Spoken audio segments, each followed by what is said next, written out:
Hey, good afternoon, everybody. Tom Stewart here. I'm with Liz Trotter. Our guest today is Dan Smith, and this is Smart Business Moves. Woohoo! Hey, Dan. Hello, good afternoon, everyone. Hello. Oh, let's see. What Maria is liking something of mine. What is she liking? All righty, it's Okay, happening. my phone. So, All right. so Dan, where are you today? I'm out of the home office today in the central state of Oklahoma. Happy to be here. It's been a while. It looks cozy. The place looks exactly as I saw it when I last left here virtually. So happy to be here.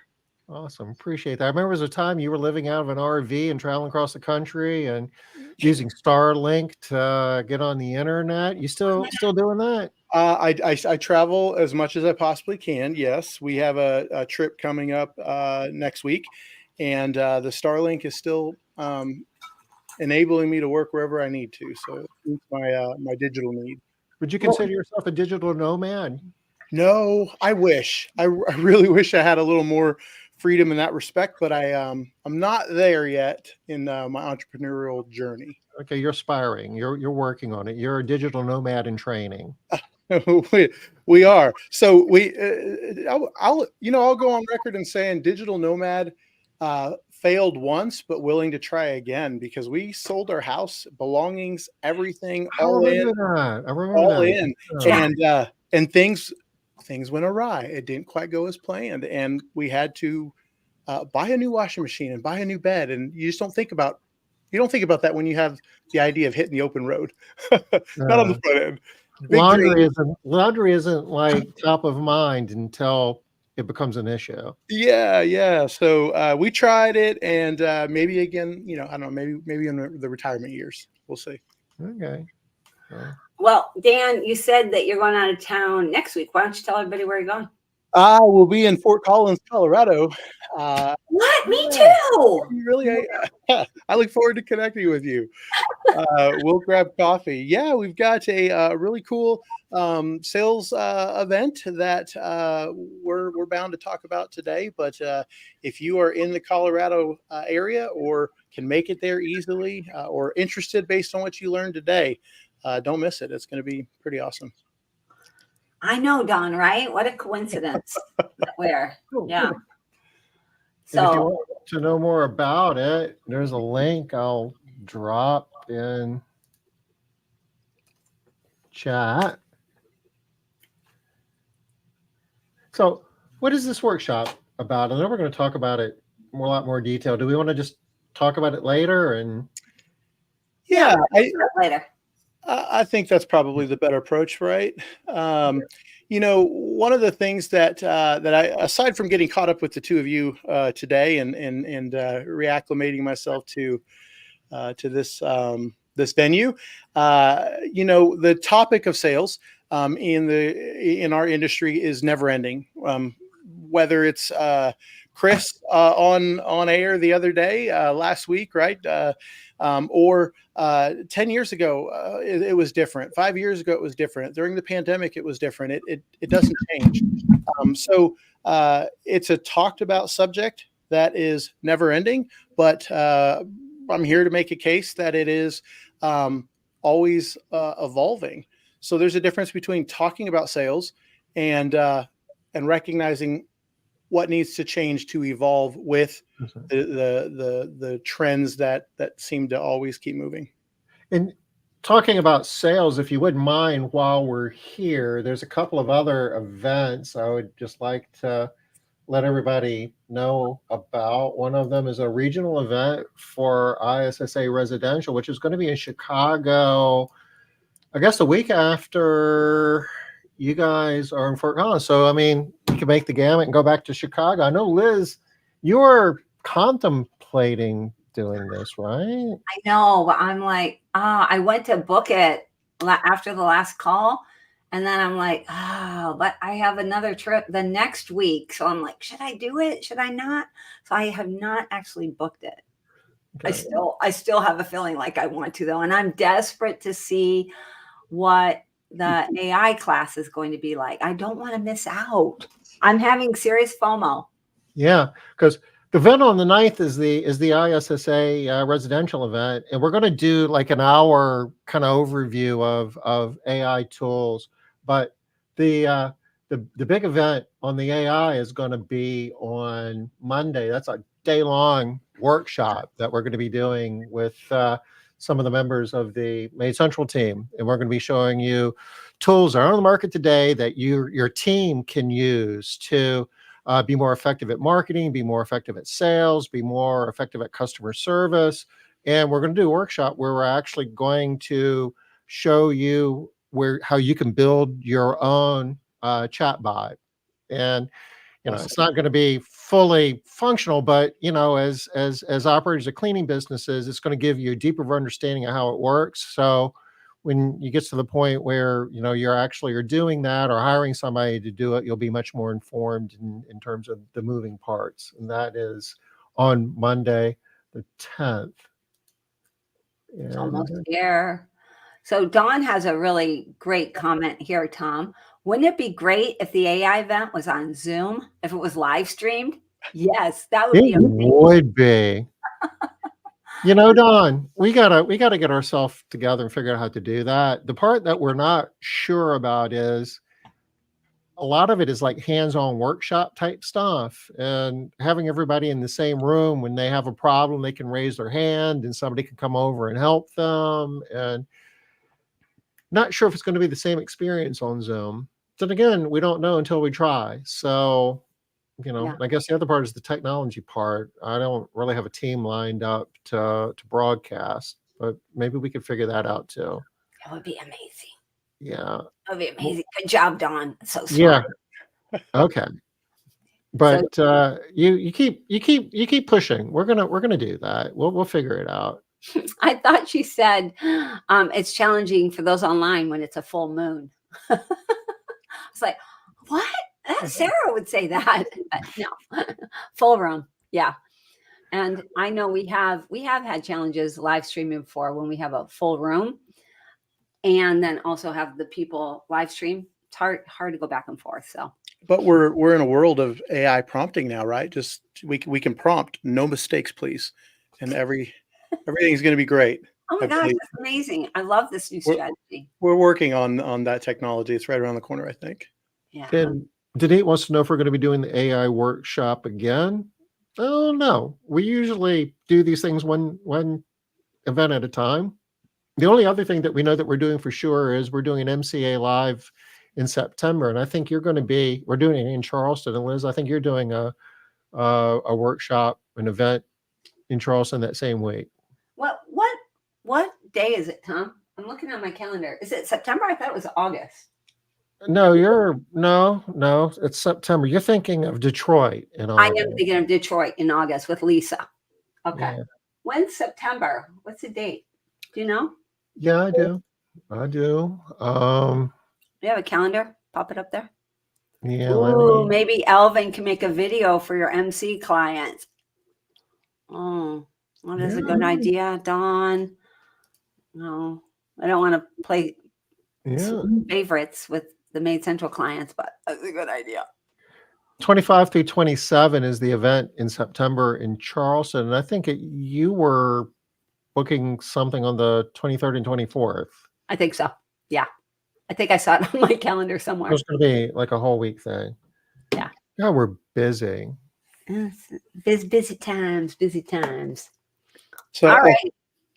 Yeah, I was going to share an idea on the AI side. I might be a little late in the conversation piece here, but I didn't want to interrupt. I don't know what the workshop entails aside from the chatbot. That's pretty exciting. But I heard Liz say, we don't want to be partial to just the Maid Central community. And in that same vein, I want to throw an idea out there. Anyone can run with it. I haven't done anything with it, but it's an idea. I've got it in the back of my mind to figure out how to tie the latest AI tools, which have some new capabilities. I won't get too nerdy here, into our phone system so that we can log every call that comes in. I know this is not a new idea, but if you've not heard this before, it might be new to you. We can log every call that comes in. That goes into a text format which then goes into the AI system, which then allows you to prune and otherwise parse all of the questions that your company's ever asked. Imagine doing that for 3 months. Now you're in a position to put that into your chatbot. And your chatbot doesn't have logical answers. It has actual answers based on your company and how your company operates. Run that for 6 more months, and now you have a full-fledged ability to train people faster in your office. You have data on, what do people ask for the most that you're often saying no, and is that something you should reconsider? So I've got that idea in my head. I haven't done anything with it. If someone is ready to run with it, I just think that data collection from a real call, real customer, real engagement piece could expedite so many processes in our offices. Isn't it crazy how much stuff can be connected to AI? Like at this point, it's harder to find things that can't be. Absolutely. That For there's sure. no way to connect them. For sure.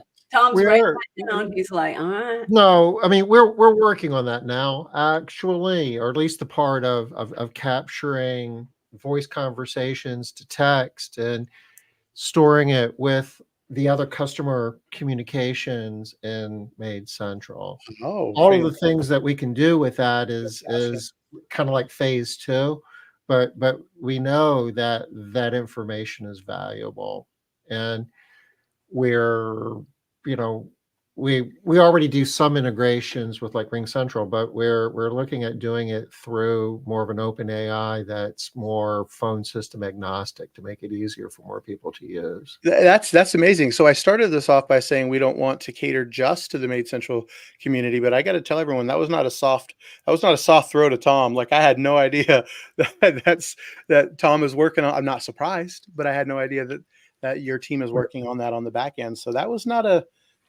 we didn't set that volley up, but that's amazing. I like that. Appreciate that. So we want to talk about, yes. What do we got here? I'm just answering Denise. Yes, Denise. He is coming. You must come in a little bit late. Yes, he's coming to Fort Collins. I will be there, indeed. Yeah, he will. So tell me about the event in Fort Collins. What's going to be going on there? But before we do, Tom, you and I know Dan really well. And so we're doing the same thing that we always do. Yeah.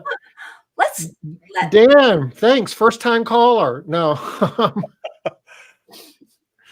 Tell us a little bit about your so how does it, what did you do before getting involved in the cleaning industry? What crazy thought crossed your mind to get you into the house cleaning industry? And what's happened since that's happened? Yeah, gosh. Let me, like us all, it's a life story. So let me cram it in as best as I can. So I come from a 20-year technology background, enterprise IT, predominantly in the medical space and in the legal space. That wandered off into self-employment. My first, it was more of a solopreneur business and contractors. I got recruited out of that, went to work for another company, and they hired me to start a sales division, a new technology division.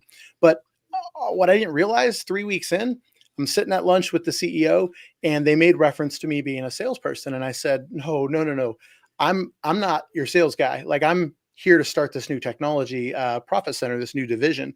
And that was the first time I heard, oh, no. He laughed at his personality and he said, every one of us is a salesperson. Everybody in the company is a salesperson. And, but to take that a step further, it was business to business sales. It was me going out and building relationships and selling, solutions and that kind of, that grew to be a very successful profit center for that company. Amidst that journey, I was with that company for 6 years. I longed to get back into self-employment. I appreciated the job and the opportunity they gave me and the financial means that provided for my family. But I'm my own charger and driving my own race. I could not do there. In closing, I was locked up contractually that said, Dan, if you join our team and we pull you out of self-employment, you can't do anything similar, and you can't be partners in a company. You can't own stock in a private company. And so I spent 2.5 years trying to figure out, what am I going to do? And very comically, similar to I watched Chris on the show the other day. Chris said that he came across a post from Rohan on the internet. I have the exact same story, exact same story. And I said to my wife, I've got this idea. I know what we're going to do. And we jumped in a little bit untraditionally. And that was, we hired 2 W-2 employees from day one. So we put a little money in the bank for payroll. I just started taken my sales experience that I had, started reaching out and doing what I knew to do at the time. And fortunately have had the benefit to learn from so many others along the way since then, and just started the house cleaning company, literally with 2 employees and no customers, and a $400 website I built myself. I paid for the logo. And we all have our own measurement of success. But in my instance, we grew from a zero and having never cleaned to $1 million run rate in, I think, 4 years and 7 months. And I have half the people say, that's amazing. And the other half say, well, you had technology on your side. In my day, there's no way that was possible. So wherever that is, I was happy for that journey. And one thing led to another. And I had a short stint contracting a little bit with your team and working with you, Tom, which was a growth opportunity for me tremendously. And I wandered again out of the cleaning business. I kind of got that self-contained and started a small, what turned out to be a consulting business, Business Made Better. I did that for the better part of 2 years. And then found myself into another venture with partners this time. So that's kind of a new territory for me. That's where I'm at today. Awesome. Okay. A lot of the more recent activities are all in the residential cleaning world, right? They are, yes. That has been where I've kind of planted my feet. And one of the things that I've come to recognize is that I know this industry enough to feel comfortable, but also enough to know that I need to keep learning. And as I've learned along the way, I've realized that, okay, some of our problems and challenges and obstacles are not unique to residential cleaning only. If that's the only silo in which you operate, if that's your only network, then maybe you don't even think about how the HVAC company has the same challenges in some respects, or the roofing company might have the same challenges. The lawn care company might have the same challenges, right? The management of human capital, training, customer service, sales, operational procedures. And my mind over the last 12 to 18 months has started to expand in that respect. Cleaning is near and dear to my heart, and I continue to serve in that regard, but I see so many other home service industries that we're more alike than we are different. All right. So now, Tom, do you feel like you understand and know Dan just a little bit better? I do. I just had no idea. So y'all, sorry, we're not good at this when we know the people already. We already like them. So that's why they're on here. All right. But we do want to talk, like Tom said, talk a little bit about the event in Fort Collins. But I think we might be better served if we just hit the topic for today. We have Dan is awesome, didn't he? I agree. The topic that we have listed is the top 5 sales mistakes and how to avoid them. I'm pretty sure that Dan is going to be talking about, because there are so many sales mistakes, right? So he's going to give us the top mistakes the top 5 mistakes that salespeople, and specifically, I think you're going to talk about in our industry. Is that right? Yes. For cleaning? Yeah. Yes. For the context of house cleaning, for sure. Okay. And how did you curate your list? Because I'm sure there's more than 5 things in the consideration set. This is top 5, Tom. Top 5. Top 5.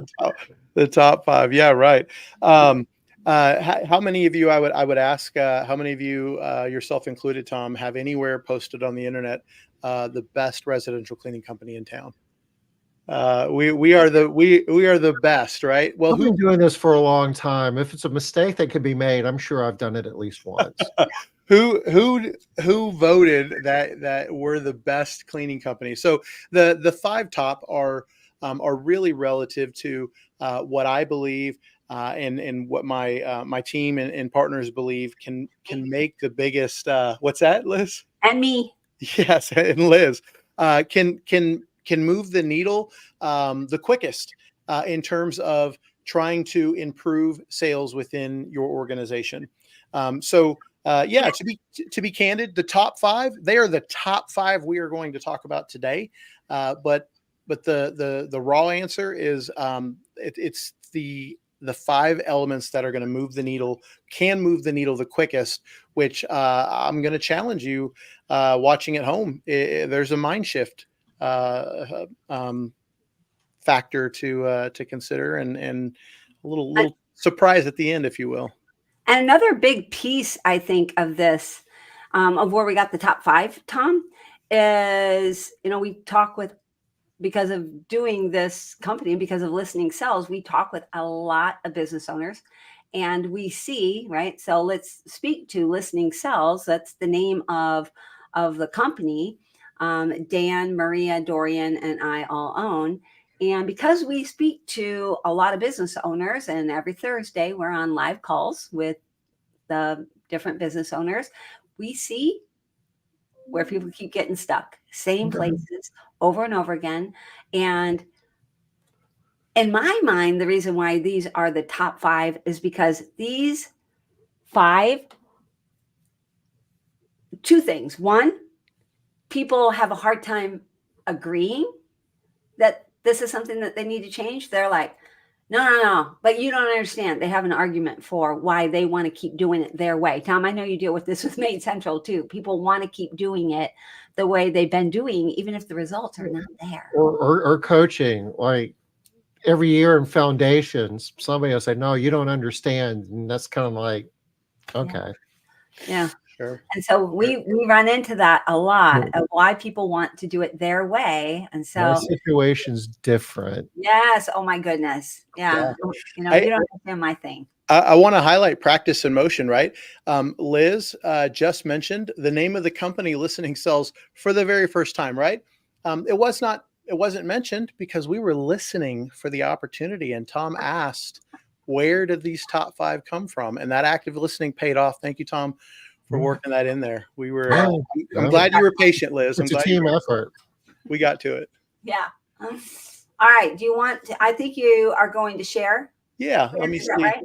Yeah. Let me make sure I can get this up on screen just perfectly here.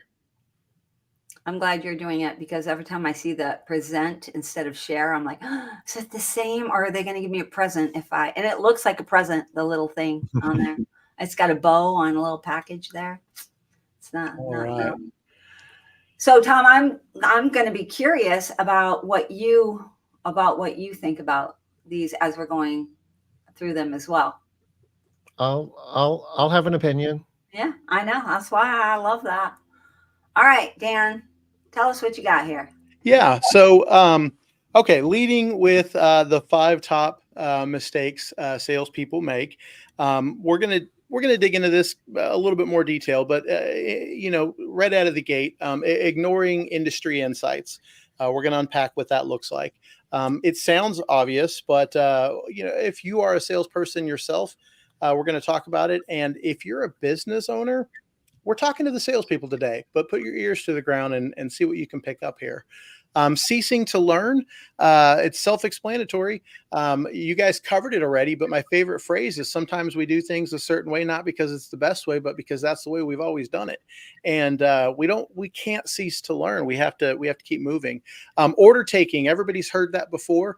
When Liz talks about the number of business owners that we speak with in this context, we hear the same thing over and over as she mentioned, but it's surprising how many people have the same complaint. Like, well, the same challenge, right? The business owner says, well, they're just an order taker. Well, what are we doing to help the salesperson not be an order taker? Moving on too soon. I think this plagues many companies, maybe present day with AI. I'm hopeful that more and more people are adopting change, but the ability to worry about not just today's leads or yesterday's prospects. What about the person that called you 3 weeks ago or a month and a half ago? What are we doing about the people who didn't say yes today? And where is your mindset as a salesperson in that process? And then last but not least, the unscript, which for some of you, maybe you've heard that term before if you're in the listening sales ecosystem. If you're not, we're gonna unpack the unscript and end on a conversational point. I would guess. So are you saying that the unscript is one of the top 5 mistakes? The unscript is that. So I was not sure. You were afraid. He's afraid, y'all. This is what's happening. So the actual mistake is scripts. All right. Is the script? Yeah, that's what I was thinking. He's afraid. He's afraid to put that it's a mistake that people are going to be like, oh no, I'm not listening to that. I want to ease into not shutting people down before we get there, because there's a lot. That's exactly what's happening. We're with you, Dan. You've gained our trust. You've got the benefit of a doubt here. We'll wait till the end to throw tomatoes if warranted. That's fair. I can take that. This is, Q&A, active conversation. So interrupt me at any point in time. I'm a disclaimer guy. If you've known me enough, I'm a disclaimer guy. And I recognize, as we do with listening sales, that every company runs their company a different way. So I'm not here to tell you today how to run your company.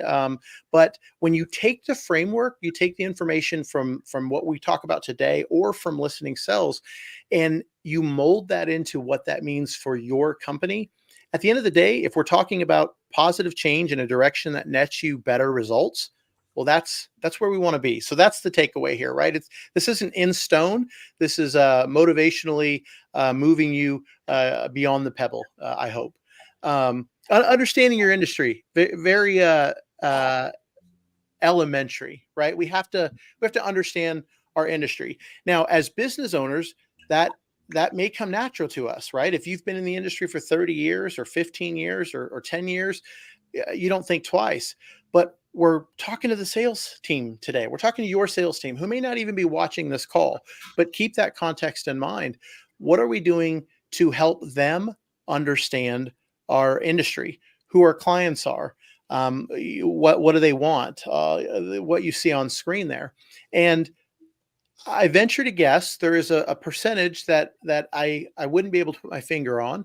There's a percentage of us, myself included, that over the years, if not still today, fills the seat of our sales role with that of someone who used to be a field tech, a professional cleaner, somebody who the clients love. They know they know the industry, right? They've been doing this for so long. And then they come into the office and there are dynamics that are different. There are other factors to consider. There's a different train of thought to be put on the table when you're trying to make a decision on what's best for the company, what's best for the customer. And that can rise beyond, do I clean in this manner or do I clean in that manner? So I encourage the salespeople that are watching and those that are leading the company to make sure that we're investing in our sales team, or investing in ourselves to understand what the customer wants. What is it that they need? And in terms of sales, that is on a very surface level, speaking to your value proposition, speaking to their solution, solving their problems. But all of those things are home runs when you're able to target exactly what those things are, because you were listening and you understood. And when that call came in and 5 words in, when you heard the word moving, you didn't already go down the road of, I know what the call is going to be. I know what I'm going to say. I know what I'm going to offer, and I'm going to solve this problem.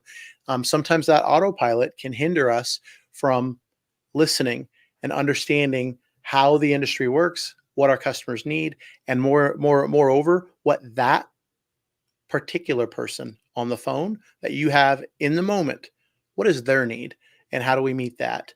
Understanding your industry is broad, but at the end of the day, it's making sure that we're looking at each call and each customer as a way to dial in a personalized experience.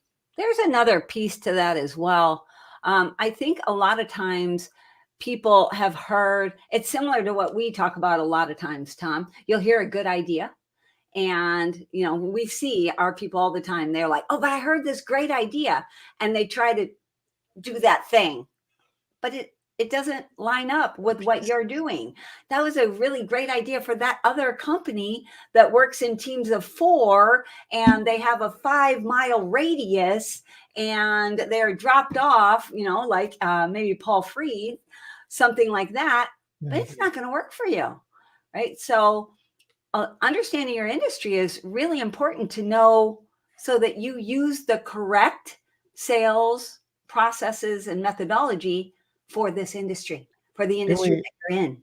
And sometimes we struggle with that because it takes some work. We want the answer. It's like, what's the answer to this? And too oftentimes the initial response is, well, that depends. I need more information. And things go sideways at that point. Why can't you just answer my question? Well, because it's I want to really badly, but you got to work with me here, right? Yeah. And so it's exactly that. You got to understand your industry so that you do know your clients, what they want, what do they need, what are they expecting from you?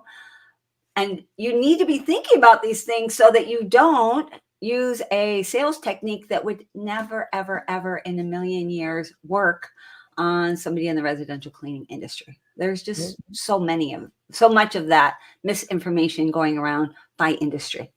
And I really like the idea that you're differentiating what they want versus what they need. A lot of times we just assume that our clients know what they need. What they want is what they need. And too often times that's not the case. And that's where professionalism comes in, right? We're the professionals.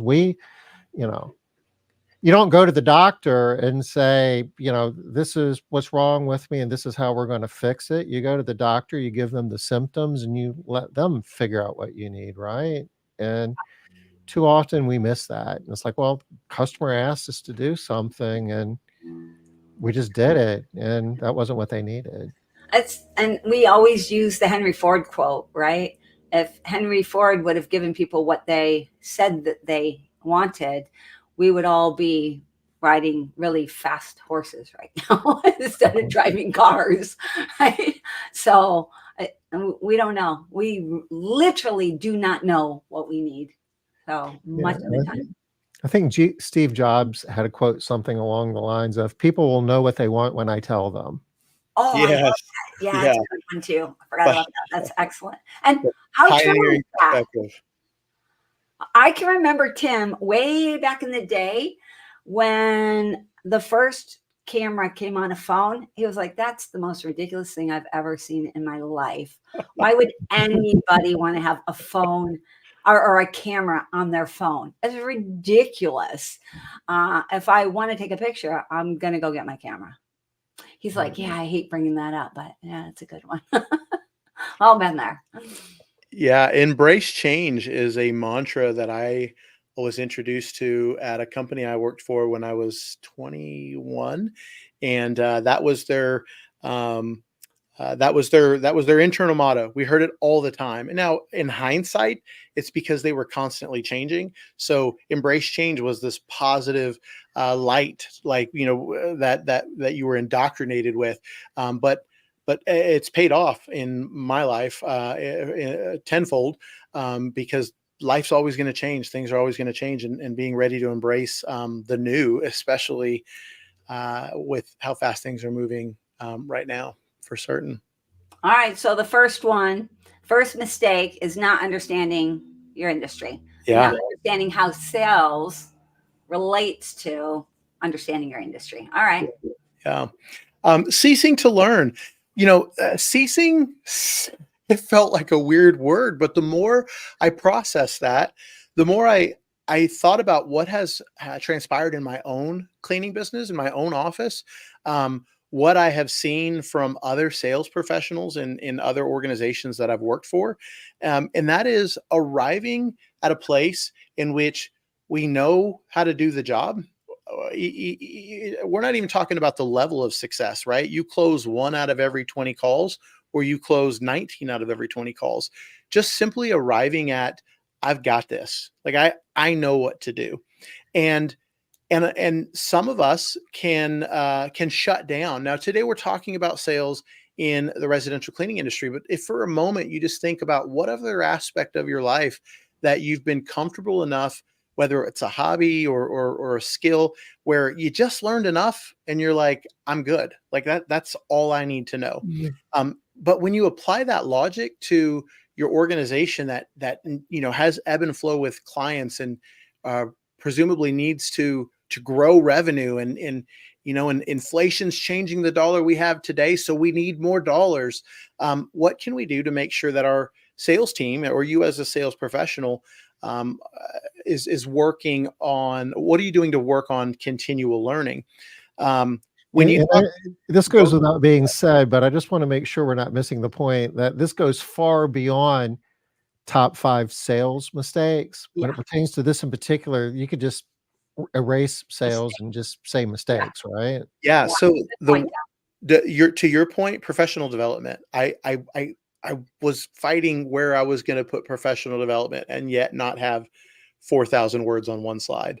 But that's what we're talking about. If you're a sales professional today and you're working for a residential cleaning company and you're passionate about helping people, and playing a role in that sales piece, let me not be the first person to tell you that this is a stepping stone, and you might be with that company for 5 years. You might be with that company for 2 years, but when you refine your craft and you realize that you're really good at it, what does your next sales opportunity look like? Like, what's the next company look like? And nobody wants to see their best salespeople leave, but we're here to help, right? We're here to help the customer, and today we're here to help the sales professional. And when you invest in learning how to become better at your craft, then you open the doors tremendously. Today you're selling house cleaning. 5 years from now, you're selling a product or a service that every sale you make, it's $3,000 and you make 12 of those a week. The sky's the limit when it comes to sales. And for some people, they're very motivated by it. And some people, they're very intimidated by it. And not to overplug listening sales, but we speak to that. We speak to the mindset shift necessary to step into the role of comfortability and then rise into the position of success in sales, because it is at the end of the day done right when you're helping people and not just trying to make a transaction. And I want to make the point that ideally you will have salespeople in your company that are going to grow your company that you have right now, to the point that why would they ever leave? Why would they ever want to leave? You're making so much more money at your company, and they get so good at it that this is the smart place for them to be. Here's the deal, though. It's never going to be the answer. As good as you get in sales, the best salespeople take more sales training. We've had my daughter on here before. I think y'all have heard the story. She's top salesperson 5 years in a row at an extremely large company. First thing she wanted to know is, can I take the course? When can I get it? When can I get that course? Yeah. Well, why would that be? She's making a lot of money each year, although sorry, Shara, been a bad year for her. So sorry, y'all. I just want a full transparency there. Hasn't been a great year. But the people that are doing well want to do better. Ideally, they're looking for how to improve. Sales is not static, y'all. It changes. What people want changes. How they want to be talked to changes. You've all dealt with that. You've all seen that. What people are expecting is way different.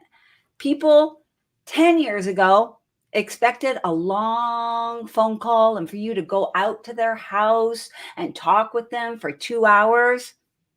Not a lot of people want that today in sales. What if you were still holding on to that same idea about what sales is?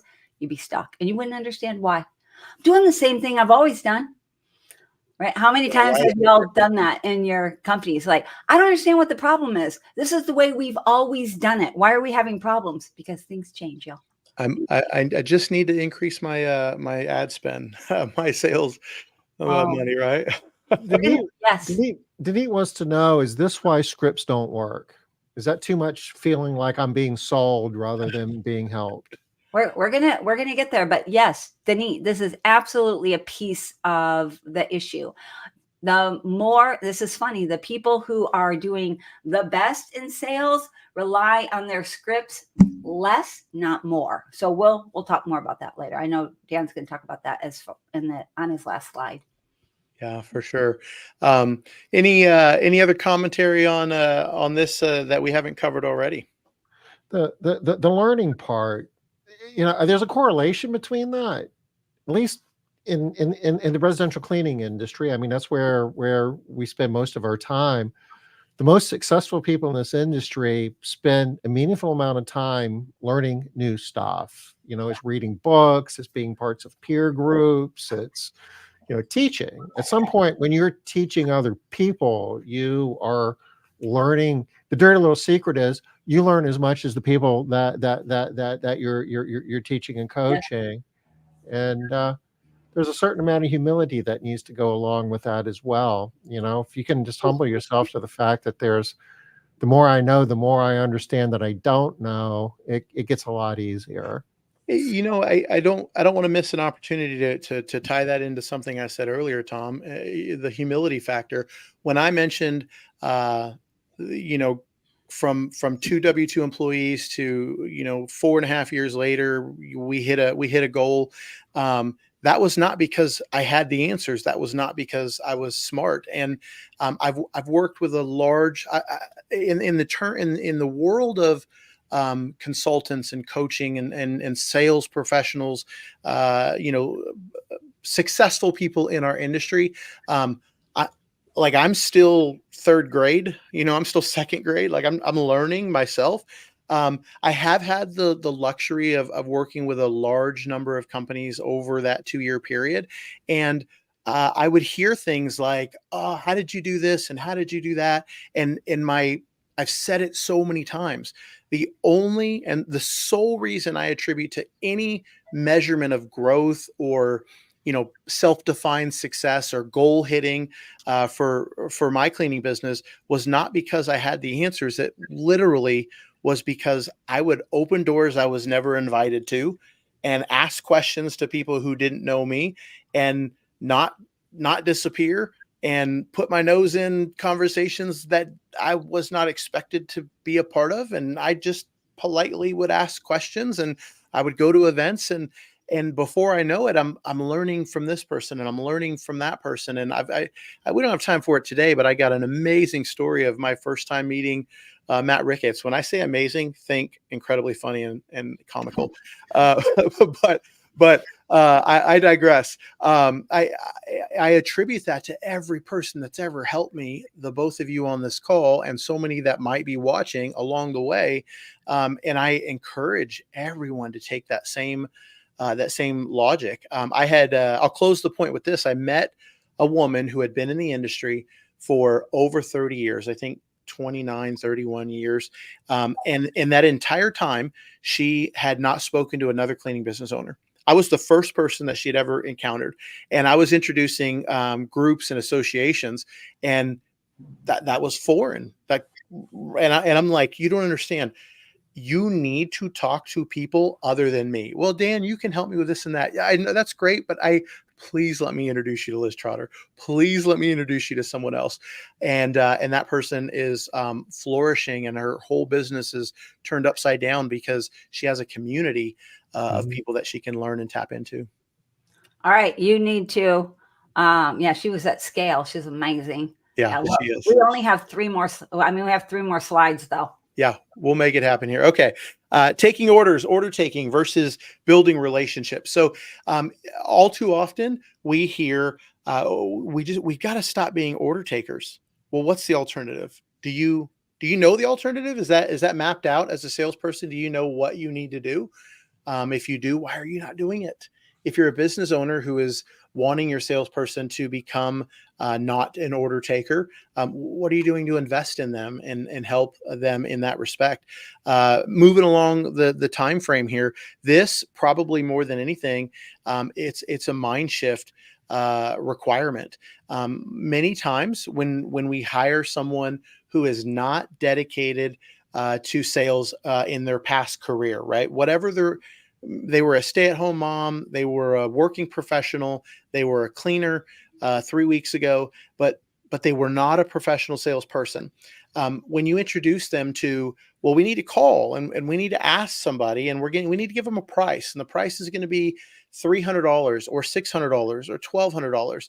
Not everybody's comfortable with that, and making sure that we're able to help build them up, educate them, invest in them so that they understand the right way to navigate sales calls. We can't take an order when we're better served to listen, understand what they need, and focus on forming a relationship. In your sales process, what are you doing to leave that person with an experience that sets the foundation for what can become a relationship of calling you back when they're ready, or calling you back the next time, or referring you to family and friends? It's a lot easier to earn more business and retain the customers you have than seek new ones. I think we've all heard that before. Yeah, I think we all know that too, right? But Yeah. I just want to say real quick, Rachel, you might know her. Yeah, you might know her. I can't see who's on the call, but if Rachel's here, hello to Rachel. And She's there. yes, She just hit us up in chat. that's funny. Yeah. That's funny. Okay. Stopping too soon. This, when I talk about the 2 years of working with other companies, this was probably the primary subject. Or we're not going to go into detail, but my primary talking point was the people that we speak to today. Oh gosh, as a salesperson, let me tell you boldly and to the point, get rid of the mindset that is, this person is a tire kicker. Like, be done with that. It's toxic. It's not good. Be done with the concept of it's a competitor in town and they're just trying to get our pricing, right? That's irrelevant. That it may be, we don't care. We're focusing on making sure that we are valuing every single lead, because we do not know if that person is a person of skepticism, and they're asking you questions rooted in skepticism, and they're trying to decide if you're a company of integrity, and you pick up that skepticism as, this person is not worth your time. So you don't give the effort, you don't give the energy, and there was a perfectly good opportunity, a perfectly good lead that walked out the door because you didn't connect, you didn't listen, and you didn't form a relationship because we were too quick to make a decision. No might mean soon. I've said this a million times. Somebody getting a quote today, we don't know their story. We don't know their story. The quote today may be for mom and dad who are moving out of an assisted living center or into an assisted living center 3 months from now. What are we going to do between now and 3 months? They're not ready to make a decision, but it's part of their life experience that they needed to make a call to get an idea of pricing. You can name 12 other examples for why someone would call today, and they're an active buyer. They have a need. They're going to hire a cleaning company, but not today, because their timing is not our timing. What about tomorrow? The follow-up. The follow-up is absolutely key.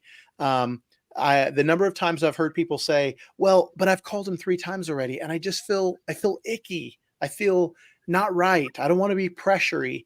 We're not pressuring people when we're helping them, and we're helping people when we follow up with the very thing that they contacted us to begin with and declared that they had a need. So making sure that we're respectful in the process, but what are we doing to make sure that we don't stop too soon? Just that mind shift change as a salesperson can have a direct impact on the number of sales that you're able to close, and whatever that might look like for you on a personal level. Yeah, I challenge you to kind of make that shift, make that change. Any pushback on that from the two of you? Yeah, I got a little bit, just something I want to add there. Yeah. So for those of you that think, I don't want to call again. I'm getting pushy. I can feel it. I feel pushy. Yeah. Stop doing that. Don't do that. That's not what the recommendation is. The recommendation isn't get pushy, do more, push harder. No, it's don't stop. Look for other ways. There are a lot of ways to be able to connect with people without being pushy. So, and there was one more thing I wanted to say. So a lot of times, I don't think a lot of people know this. There is a large segment of the population that doesn't say yes the first time around. They just don't. They just don't say yes. They have to think about it. And no matter how much they are positive they're going with you, they're not gonna book today. They're going to have to go and talk to their husband, sleep on it, and make sure that they really want to do it because they don't trust themselves. So you need to know that there's a large segment of the population like that. For you DISC people, a lot of your high Cs, don't make a decision on that first call. They just don't. Nope, not gonna. For sure. So Dan, part of what I heard you saying at the beginning of this is don't quickly assume that somebody's not a good candidate, that, they're not they're a tire kicker or a competitor or something like that. I want to clarify though that, is it a worthwhile idea to find out if they are a qualified lead, like if they live out of your service delivery area, or if they're looking for somebody to do their laundry and you don't do that? I mean, you don't necessarily want, I'm assuming you don't want to necessarily invest a lot of sales energy in somebody who's looking to buy something that you don't sell. Yeah, that's a very good clarification, and thanks for not letting that get by. At the end of the day, arguably, we all have our own process already in place today, right? There's probably no one on this call or watching this recording that, if you're in business, you don't have a process to determine if you can help somebody from the onset. Maybe you can improve that process. Maybe it can be refined. But to your point, yes, we don't want to waste time and energy, but it is easy on a human level for us to hear the first sentence, the first couple lines, or something that triggers us in the middle of the call, and then instantly dismiss somebody. So if things are looking in the direction that you can help that person, then we want to learn more. We want to ask questions. We want to listen so that we can help them in a way that is meaningful to them.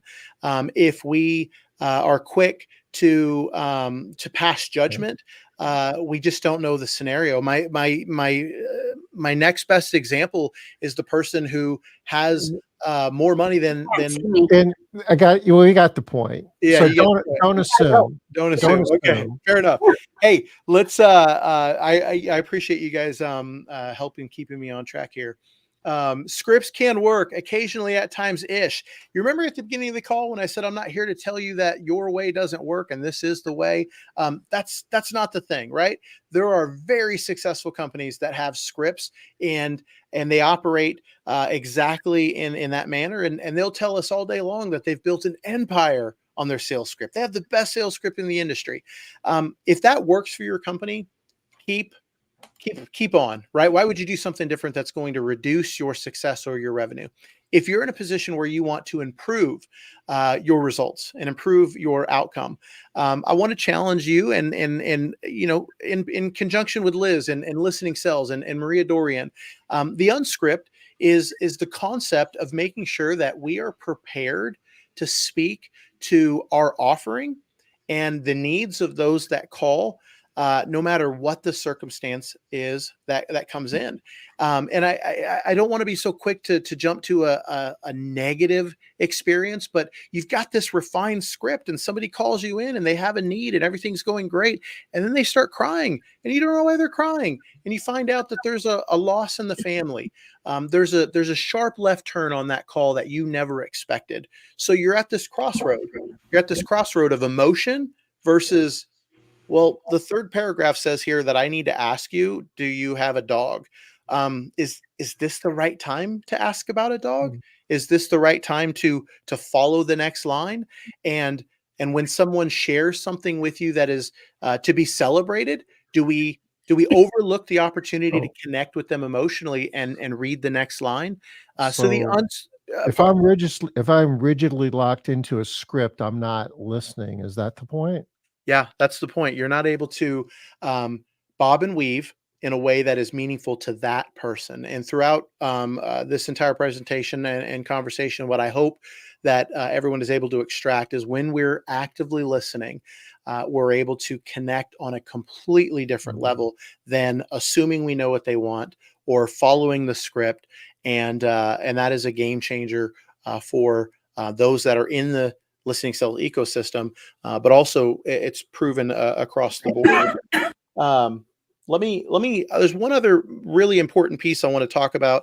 I'll be quick here, but when I talk about perfect your unscript, something I see often in our industry, and I'm putting this out for thought. I'm not declaring right or wrong. I want you to run with this for those of you watching at home and form your own thought. In my opinion, a lot of the training material that is commonly found with most businesses, the Grant Cardones, the big names. What's that? Get to the point. We're going to cut you off. Those training materials are often rooted in enterprise, big business, big companies, and they're not refined for that business to consumer conversation with the mom, the dad, the grandma, and that's where Listening Cells has a sharp turn on how we connect. I'm gonna cut you off because I know you have one more slide. While you're pulling that up, I want to also tell people we're not saying don't use a script. We're saying use an unscript, and an unscript is just some bullet points, the things that you want to hit, but not in a scripted format that causes those problems. All right, go ahead, Dan. Yeah. So you heard us talk about the event in Fort Collins next week, the 30th and the 31st. We have a special offer now. If you want to take a snapshot of the QR code or watch the replay, visit the website, check out the offer. But any attendee, we are offering for this one event the ability to apply 100% of your payment for the webinar, payment for the event to the Listening Cell sales program. So you get to double dip your dollars, right? You get to go to the event and then apply that same amount to purchasing the Listening Cells program. And that's a highly attractive offer that some will benefit from. And it says webinar, but what it really means is workshop. Sorry, y'all. Yeah, 100% of your workshop payment applies to Listening Cells. All right, Tom, you're going to pull up Listening Cells and then we're going to hang up because one thing, we're always late to start, but we're never late to end. Yeah. That's a fact. So Listening Cells right here. I'll drop the domain and also drop the link to Core Profit Builders. But I guess the best way to sign up is through the QR code you were sharing earlier. Definitely. Yeah, that'll serve you well. We'll get you. We'll find you anyway. Yeah. Come see us in Fort Collins. Visit Laura Christian at All Star Cleaning and see how another multi-million-dollar cleaning company runs. It's beautiful in Fort Collins this time of year. Oh my gosh, it is. I can't wait. So nice. Yeah. I got the lawn chair ready. There's a brewery on every corner. Almost every corner, y'all, if you like breweries. All right. Thanks so much, Dan. It's been a pleasure. It's been fun, guys. Nice seeing you. Thank you, Dan. You're awesome. We'll be back next Wednesday, 5 o'clock Eastern. Bye-bye. Bye, y'all.